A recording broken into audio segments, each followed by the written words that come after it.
Merci, Monsieur le Président. Honourable members, Greenland is strategically important. That is not the secret. Nearby are key submarine lanes, and beneath it are critical raw minerals that matter for the global economy. But let me be clear, Greenland belongs to its people. No threat or tariffs will change that. Sovereignty is not for trade. The European Union stands without doubt with Greenland and the Kingdom of Denmark in defense of their territorial integrity and sovereignty. Saturday's remarks by President Trump create a situation we haven't experienced before.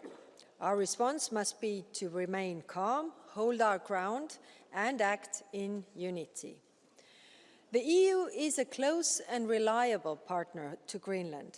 Our cooperation is delivering real results, especially in education, skills, and sustainable development.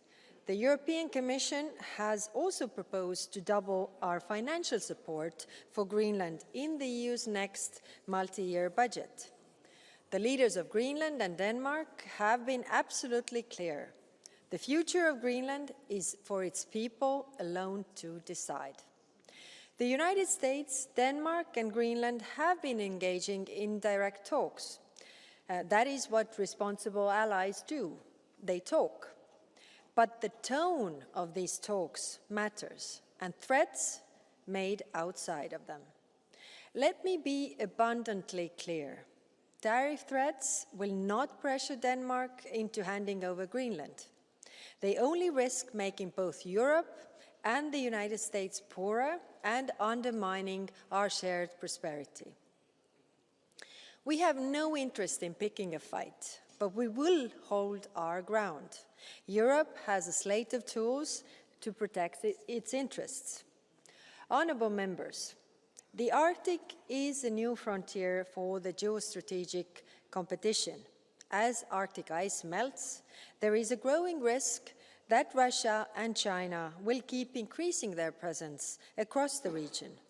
For years, Russia has been investing in military facilities in the high north, and China has been expanding their polar-capable vessels.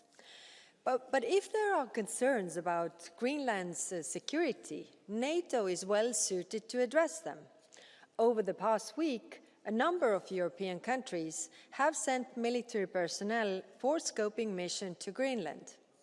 This presence is aimed at keeping the region safe, predictable, and stable. It poses threat to no one.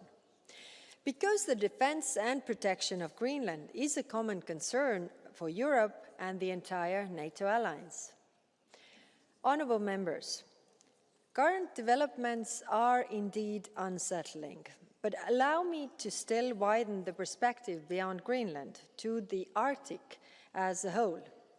I want to thank European Parliament for your active engagement in Arctic affairs, including for the timely AFET-INI report adopted last November. Its conclusions echo our own assessment. The Arctic has become a region of growing geostrategic importance. Climate change is transforming the Arctic faster than any other place on the planet.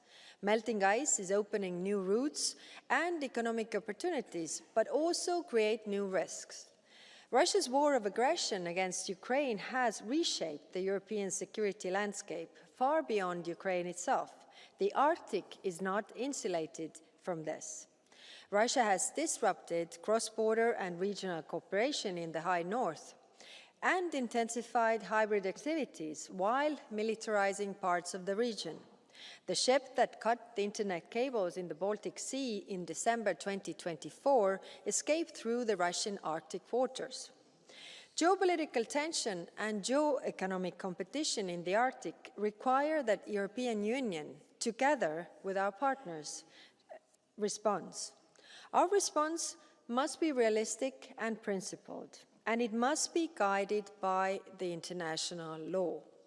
No country has the right to take over the territory of another, not in Ukraine, not in Greenland, not anywhere in the world.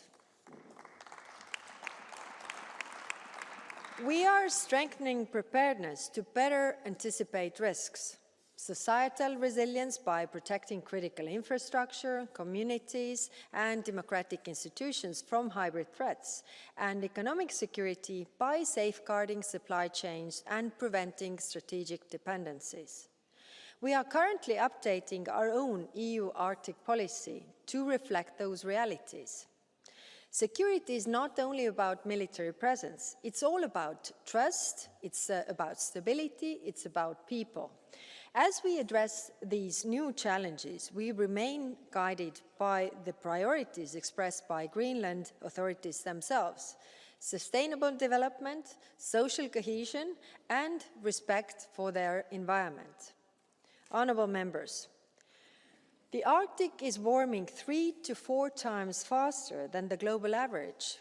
Climate change, environmental degradation, and security risks do not stop at borders. No country can tackle the threat like this alone. A rules-based international order and effective multilateral cooperation are essential, not optional. When Europe is united, when we are strong, we are able to defend our interests and values, including in the High North. Our Arctic engagement must reflect this reality. Firm on geopolitical and geoeconomic challenges, resolute on climate action, and centered on the people who live in the region. In this effort, we stand by Greenland and the Kingdom of Denmark. Thank you. Merci beaucoup.